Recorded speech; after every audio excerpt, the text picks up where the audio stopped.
What's up guys, welcome to my channel. Today we're going to be solving an easy programming question called Palindrome Number. And a palindrome is usually a string that reads the same both forward and backward. So for example, the words kayak and race car are both palindromes. Today we're going to use the palindrome in a number format, and we're going to use mathematical operations to solve this problem. So the problem description goes like this. Determine whether an integer is a palindrome. An integer is a palindrome when it reads the same backward as forward.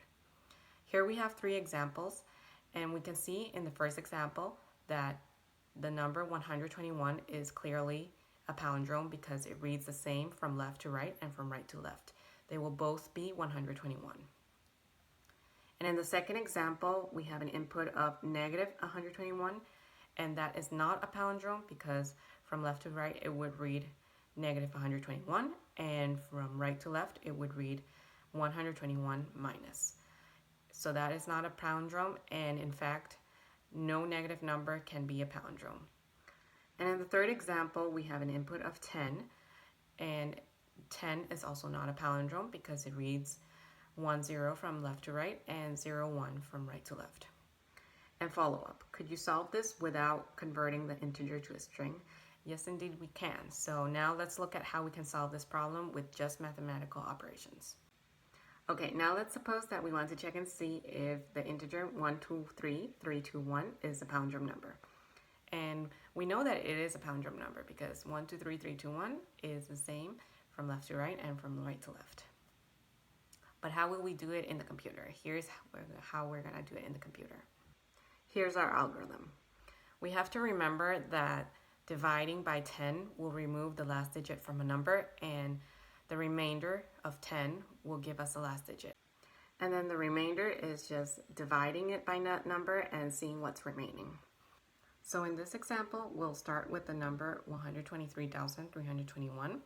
We'll get the remainder of that number if divided by 10, which will give us the last digit, and in this case the last digit is 1. And then we'll append that to the result. And the result is going to be the original result multiplied by 10 plus the remainder. And we're going to see why in a little bit. Now our result is 1, and we're going to divide the number by 10 so that we can truncate out our original number and get 12,332. And we're going to continue this process. And while we iterate over this number, we're going to mod 10 to this number as well, which gives us a remainder of 2. And we're going to add that 2 into our original result that we had, which is 1 multiplied by 10, and we're going to add the remainder, which will give us 12. And then we divide it by 10 again, which gives us 1,233. Now we're going to get the remainder, which will give us 3, and the result is 12, and we're going to multiply it by 10 and add the remainder, which is 3. And notice how we got 1, 2, 3, and that is our result. We divide 1,233 by 10 again, and we get 123. Now this number, 123, is not less than the result, which is also 123, so we can stop now because we know we have reached half of the numbers, and we can compare it with that first half. We multiplied our results by 10 so that we can move our numbers that were originally in the back forward, and that would have given us the reverse number of the integer that we were looking for. Now let's code our algorithm out in Python. The first thing we have to handle is our edge case, and our edge case is when the number is a negative number. If the number is a negative number, then it cannot be a palindrome because there cannot be a minus sign on the right of a number. So if x is less than 0, we have to return false. Now we're going to execute our original algorithm, and we need to have a variable to store our reversed number. So reversed number starts with 0, and then we will have to see if our number x is greater than the reverse number. If it's greater than the reverse number, that means that the reverse number has not reached the middle of our original number yet. So we can keep iterating and reversing the reversed number. So we have to say while x is less or x is greater than reversed number, we will get the remainder of x and store it into remainder. So the remainder is equal to x mod 10. And now we will calculate the reversed number, which is, as we saw in the algorithm, reversed number is equal to reversed number multiplied by 10 to get it to the front, and plus remainder.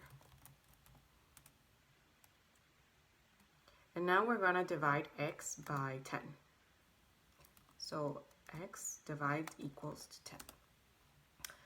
Okay, now that we have this iteration all in place and we get the remainder and we calculate the reverse number and then we divide the number by 10 to truncate the number, we're going to see in the end if x is equal to the reversed number or if x is equal to the reversed number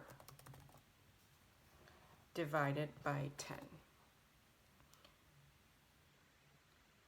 We also check to see if x is equal to reverse number divided by 10 because we don't care about the middle digit if it's an odd number because the middle digit is always going to be itself. So we're just going to check if x is equal to the reverse number divided by 10. So we take out that middle digit and we see if it's all equal. Now let's try to run the code. And we see that we get the right answer. 121 is indeed a palindrome because it reads 1 to 1 from left to right and from right to left. Since we divided our input by 10 every single iteration, our time complexity is O of log of base 10 n. And our space complexity is constant space because we did not use any more data structures to store our results. I hope you guys enjoyed this approach of solving the palindrome number problem. If you like this approach, please give it a thumbs up. Or if you have any questions, please comment down below. Please don't forget to subscribe to my channel. Thank you guys so much for watching and see you in the next tutorial. Bye.